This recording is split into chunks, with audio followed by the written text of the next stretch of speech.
అవును. ఇప్పుడు మీలాగా బంగారం ఇదంతా ధరించే వాళ్ళు ఉన్నారు కదా! మొత్తం మన హైదరాబాద్ సిటీలో బానే మంది ఉన్నట్టుంటారు. ఒక 7, 8 మంది ఉంటారా? చాలా 8 మంది ఏందమ్మా, ఇప్పుడు ప్రతి ఒక్కరు ధరిస్తున్నారు బంగారం. నార్మల్ బంగారం వేరు, మీలాగా హెవీగా ధరించడం వేరు. ఇట్లా కిలోలు మీరు అంత ఒక సంఘమా? లేదు తల్లి, అందరితో నాకు పరిచయాలు ఉన్నాయి తల్లి. ప్రతి ఒక్కరితో నాకు పరిచయాలు ఉన్నాయి. ఇంకా వాళ్ళ గురించి సంఘం అని అదే ఏం లేదు, ఎవరి ఇష్టం వాళ్ళది అంతే.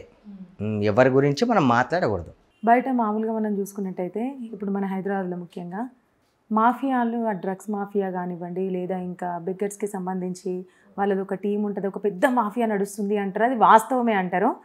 దీని గురించి మీరు ఏమంటారు? మరి మీ దగ్గర బాగానే నెట్వర్క్ ఉంది కదా, మీరు అంటే వాస్తవమే తల్లి, వాస్తవం కాబట్టే కదా ఇప్పుడు చేయలేకపోయినా ఎవరు అంటే మీకు సంబంధించినటువంటి ఏదన్నా అమ్మ తల్లి చేయడం కానీ మనం ఏం చేయగలం తల్లి? ఒక చిన్న మాట, ఇప్పుడు దాన్ని చేయడానికి డిపార్ట్మెంట్ ఉంది, ప్రతి ఒక్కరు ఉన్నారు, సీఎం రేవంత్ రెడ్డి గారు ఉన్నారు, ప్రతి ఒక్కరు ఉన్నారు తల్లి. మనం ఏం చేయగలం తల్లి? ఇప్పుడు మనము కూడా ఎంత చెప్పాలో అంతనే చెప్పగలం, అంతకు మించి ఎక్కువ చెప్పలేం తల్లి, అవునా కదా? ఒక డౌట్, ఇప్పుడు మీది ఓల్డ్ సిటీ అన్నారు కదా, అక్కడ చాలామంది కరెంటు బిల్లులు కట్టారు, అట్లా అంటే వాళ్ళని ఎవరిని అడగడానికి కూడా భయపడతా ఉంటారు అని అంటారు. మళ్ళీ రోడ్లు కూడా ఇరుకిరుకు, అంటే ప్రతి రోడ్డుకి కూడా కొన్ని ఇల్లులు అడ్డం ఉంటాయి, దానివల్ల ట్రాఫిక్ జామ్ ఏర్పడింది. ఈ ఇష్యూ ఎప్పుడో కొన్ని సంవత్సరాల నుంచి ఉంది. బట్ ఏ గవర్నమెంట్ వచ్చినా ఎవరేం చేయలేకపోతున్నారు. మరి నెక్స్ట్ టైం మీరు అక్కడ ఎమ్మెల్యేగా పోటీ చేద్దాం అనుకుంటున్నారు కదా, మరి ఇన్ కేసు ఒకవేళ అక్కడ ఎమ్మెల్యే గెలిస్తే ఏం చేస్తారు వీళ్ళందరినీ? నేను చెప్పను తల్లి, చేసి చూపిస్తా. చెప్పితే అనేది ఈజీ అయిపోతుంది. ఇగో మురిగే కుక్క కరవదు అన్నట్టు, చేస్తా అన్నోడు చేయడు, చేసి నేను చూపిస్తా. ఏదైనా సరే నేను మాటల మనిషిని కాదు, చేతల మనిషిని. నేను చేసి నేను చూపిస్తా. సరే, ఇప్పటి వరకు మీ లైఫ్లో అబ్బాయి వీళ్ళకి హెల్ప్ చేసినందుకు నాకే చాలా గర్వంగా ఉంది అని అనుకునే సిచ్యువేషన్ ఉంటుంది కదా, ఏంటి ఆ సిచ్యువేషన్? గర్వంగా ఉంది అని నాకు అనిపించింది, దాని తర్వాత మళ్ళీ బాధ కూడా అనిపించింది, వీళ్ళకైనా నేను చేసింది అని. ఓకే, చాలామందికి ఎంత గర్వపడ్డాను, అరే నా వల్ల ఇంత అయింది కదా అని. దాని తర్వాత నేనే బాధపడ్డా, ఇంత చేస్తే నాకు ఇదా అని చెప్పి కూడా అలాంటి రోజులు కూడా ఉన్నాయి.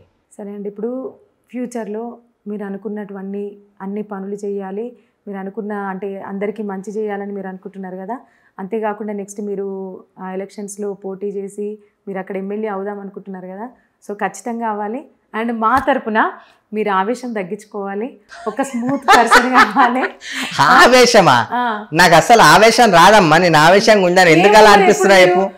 ఇట్లా బూతులు మాట్లాడుతూ ఉంటారు, అవన్నీ కొంచెం వినడానికి కూడా ఇబ్బంది. అయ్యో తల్లి, ఉన్నది ఉన్నట్టు మాట్లాడితే మీకు అనిపిస్తుంది తల్లి. సరే మీరు బాగా ఫీల్ అవుతున్నారు.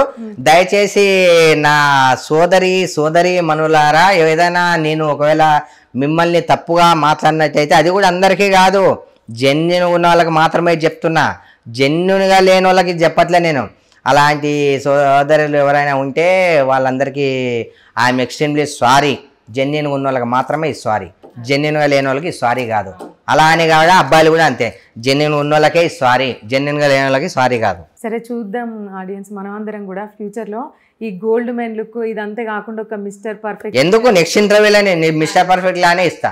తొక్కలో గోల్డ్ ఇవన్నీ ఏం అవసరం లేదు.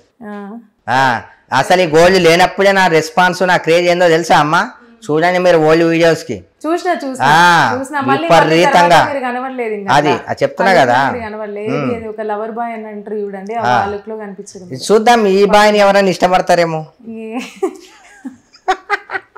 సరే బ్రో, ఇంకా మీరు అంటే అన్ని మంచి పనులు చేయాలి. సో మేము కూడా మనస్ఫూర్తిగా కోరుకుంటున్నాం. అంటే మిమ్మల్ని దాదాపు ఏదేంటి రాఖీ సినిమాలో ఎన్టీఆర్ అందరికీ అంటే అంతమంది చెల్లెలు ఉంటారు కదా, సో మీకు అంతమంది చెల్లెలు అంటే ప్రతి ఒక్కరికి ఏ బాధ వచ్చినా మిమ్మల్ని తలుచుకునేలాగా. అమ్మ దయచేసి అలాంటి రోజు నాకు దేవుడు ఇవ్వాలని చెప్పి మనస్ఫూర్తిగా కోరుకుంటున్నా తల్లి. నేను నా లైఫ్లో నా లైఫ్లోకి ఎవరైతే వస్తారో వాళ్ళు ఒక్కరు తప్ప అందరూ నాకు అక్కలు చెల్లెళ్ళు అందరూ నా లైఫ్లో వచ్చేవాళ్ళు ఎవరైనా వాళ్ళు ఒక్కరు తప్ప. ఎస్, ఓకే బ్రో, మీరు అందరిలో నేనుంటా. సరే నెక్స్ట్ బిగ్ బాస్ లో చూడొచ్చా? మరి 100% చూడొచ్చు అని నేను అనుకుంటున్నా.